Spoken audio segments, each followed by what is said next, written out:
সক্ষম হয়েছি, কিন্তু ইদানিং ইসলামিক তুর্কি ওয়েব সিরিজ যথাক্রমে সুলতান সুলেমান,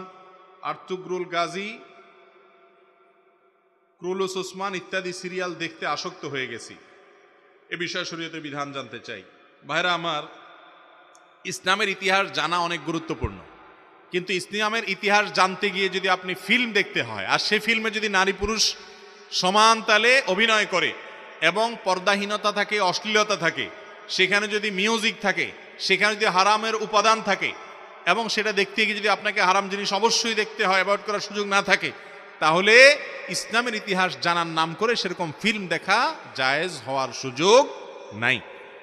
এটা ঠিক যে মুসলমানদের ইতিহাস আমাদেরকে জানতে হবে, সেগুলোর জন্য যদি এরকম ফিল্ম তৈরি করা হয় যে ফিল্মে হারাম কোনো উপাদান নাই, তাহলে সেগুলো দেখা জায়েজ আছে। এবং এ ধরনের ফিল্ম যেগুলোতে হারাম উপাদান নাই, যেগুলো মানুষ দেখতে পারে হালাল, যেগুলোতে মিউজিক থাকবে না, নারী পুরুষের মিশ্রণ এবং পর্দাহীনতার যে ব্যাপারটা